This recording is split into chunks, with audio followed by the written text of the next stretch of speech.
What's up? Welcome back to LA Show. Thank you guys so much for tuning back in with me. Today we're going to talk about some hot topics that are going on with some celebrities that are in the community. So stay tuned for that. I'm going to give a shout out real quick to some fan art that I just received. It's so cute. It's a little LA in her peace mode with her afro hanging all out, and my buddy at I am Lexi Pat on Instagram, she made that for me. So if you're interested in art like I am, let me know and I can hook you up with a nice P.O. box to send me some fan art, because I really would appreciate it, and I really do like things with LA on it. So she knew exactly what I like. Shout out to her, and anybody that wants to send me something, let me know. So we're going to get into some of these topics. A lot of crazy stuff has been going on. I'm trying to keep up. So I have an article from NBC News. T.I. said he goes to the gynecologist with an 18-year-old daughter to check her hymen. The hymen means nothing physically, and hymen exams are medically not a thing and are unnecessary, gynecologist Jennifer Gunter said. Rapper and actor T.I. said in an interview that aired Tuesday that he goes with his 18-year-old daughter to the gynecologist each year to check her hymen and makes sure it's still intact. The online backlash was immediate, with many on social media slamming his remarks as disgusting, exemplary of harmful parenting, and horrible on so many levels.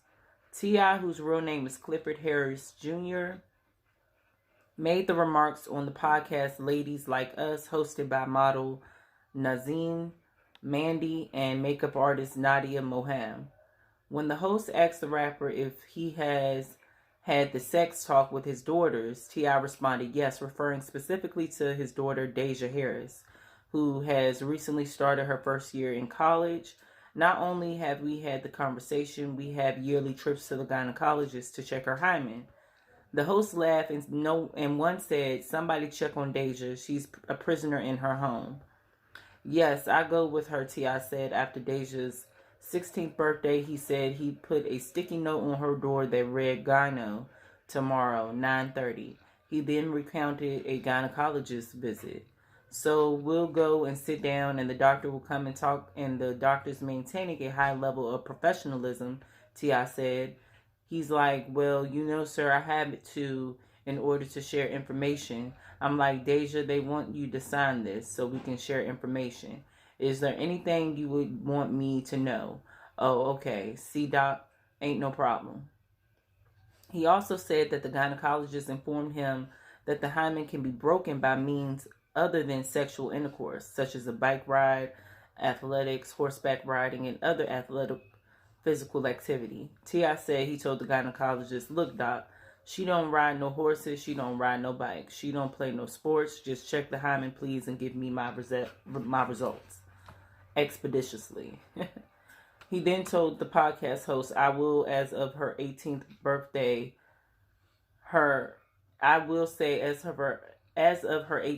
her hymen is still intact.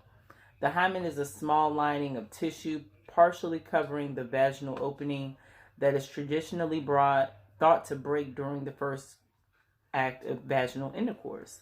But that perception is increasingly challenged by modern medicine.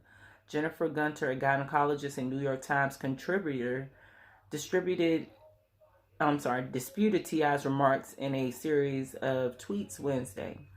The hymen is no virginity indicator. 50% of sexually active teens do not have a disrupted hymen, she wrote. The hymen means nothing physically, and hymen exams are medically not a thing and are unnecessary and support a disgusting patriarchal trope. The World Health Organization was called for the elimination of virginity testing, also referred to as hymen, two-finger, or per vaginal examination. It is an inspection of a female genitalia designed to determine whether a woman or a girl has had vaginal intercourse. Virginity testing is a violation of human rights of girls and women and can be detrimental to women and girls' physical, psychological, and social well-being. WHO says virginity testing reinforces stereotype notions of female sexuality and gender inequality. Neither T.I. nor Deyjah immediately responded to requests for an interview Wednesday. So this did happen a couple of days ago, but I'm bringing it back up because I want to know what you guys think. I wouldn't want my daughter out here losing her virginity, and I understand where T.I. is coming from, but does it sound like he's a little too controlling by actually showing up at the office, not taking her word if she were to come home and say, hey, I'm still a virgin, I went to the gynecologist, that is kind of the messed up part. He doesn't want to take her word for it. He wants to see for himself. So I can understand why everybody is upset, but comment down below your thoughts on what you think about this particular incident with this celebrity. So it looks like we have another issue with the N-word. And it looks like this went down at Popeyes. I did a podcast on the whole story, so if you want to check that out, you can find that on Spotify or Anchor FM, Breaker FM, Radio Republic, Google Podcasts, and more. Just type in LA Show.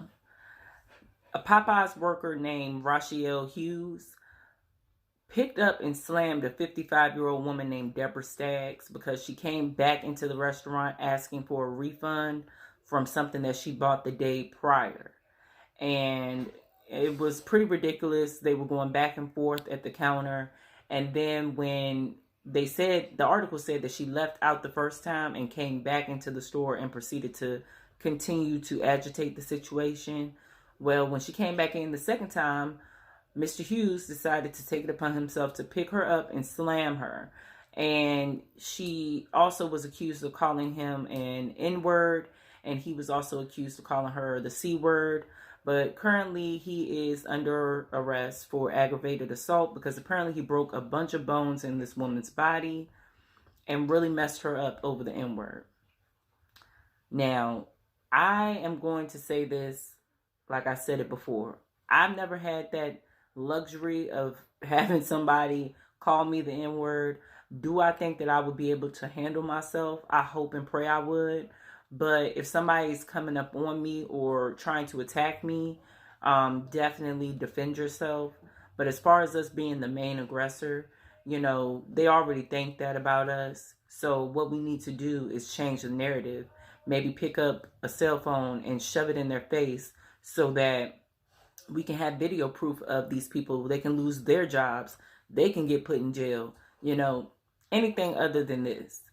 Also, we see where the rapper Trina was in a Walmart in Florida, and she was called the N-word as well as the B-word by a woman who she accidentally bumped into in line at Walmart. And she was going off. A white man was in the corner acting like he was picking up the phone to call the police. And she just made a big to-do. When all I would have done was pick up my phone and put it directly in that woman's face and asked her, what did she say again? And if she's not bold enough to say it again, then that's when, I just will remove myself from the situation. But I can see where things can be heated and, it depends on what's going on. So it's always situational in things like this. And it's really disgusting that people feel the need to call Black people that still to this day, especially Caucasian women. It's really distasteful, tacky, and Trina should have pressed charges on this woman. I think just for being in her space, invading her space, and getting her that riled up, if possible, because from what I understood, they were ready to call the police on Trina. So Trina should have picked up the phone and done the same thing. You know, in those situations, we want the upper hand. Always, we want the upper hand. As far as that goes, Trina seems to face a lot of backlash because when she was asked on Love and Hip Hop Miami about a co-worker of hers who is very pale-skinned, she's a Latina, and she was using the N-word all over the place, and somebody checked Trina and asked her why is she working with somebody who would use the N-word like that. And she said that, you know, people all over the world use the N-word and you can't tell people what to say. But you get mad when a Becky calls you the N-word. So it's just a lot of hypocrisy. And that's why we do have to pay attention to these celebrities, because they will backtrack on a lot of things that they say. But I understand when the shoe fits, you got to wear it. So I know she was ticked off about that. But we're going to look at another story. And this is the last one. CPS removes 5 kids from a home. Mom failed beating a BISD school student. This is from Beaumont Enterprise. That is a weird way to title this. CPS removes kids from home of mom filmed beating child at BISD school. So I read it wrong. Sorry. A young boy recorded on video as he was violently dragged by his mom from a Beaumont Elementary School cafeteria and struck several times with a belt outside the school was removed from his home by Child Protective Services Friday afternoon. Also taken into custody by CPS investigators were 4 of his siblings, ages ranging from 1 to 12. Sherry Pulliam, CPS spokeswoman, confirmed the removal for the safety of the children, 2 of whom were at school when the department intervened. Any potential legal action taken against the mother is a law enforcement decision, she added. In the video, which spread across social media Wednesday afternoon, a woman accompanied by another person recording the incident entered the Homer Drive Elementary cafeteria, located her child, and dragged him outside by his shirt collar. Once in the courtyard, the woman screamed obscenities at the child, forcing him to make an apology to another adult, at which point the woman began striking the child several times with what appears to be a belt, threatening to break your blank face. No one interceded during the incident, either inside the cafeteria or outside, while the child was being physically and verbally abused. We are in the process of evaluating this incident to determine the next steps and consequences for the behaviors exhibited, Beaumont ISD spokeswoman Hannah Latule said in an email statement Thursday. We cannot provide personnel information due to the fact that this is an ongoing investigation. CPS investigated the video, identified the woman in question, and went to her Beaumont home Thursday, Pulliam said. An associate judge on Friday signed the order allowing the removal of the children, said Randy A. King, chief prosecutor in the Family Law Division of Jefferson County District Attorney's Office.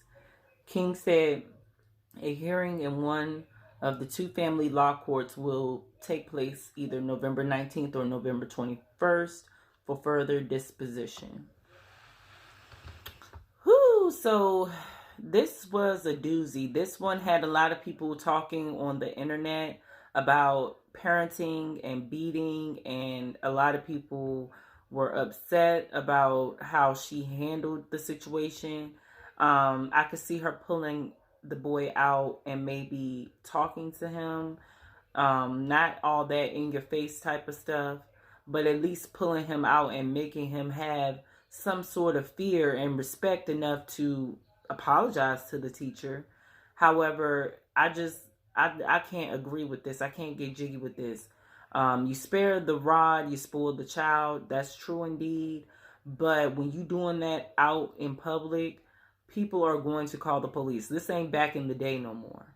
It's 2019. And then you had the nerve to bring a freaking video camera and have your friend run around behind you while you did this. That just doesn't make any common sense to me. But let me know what y'all think. Y'all might like that. So, hey. And she tried to come back with a video telling us why she did it. And, let me know what you guys think below. I will be back with some more. Thank you guys for tuning in.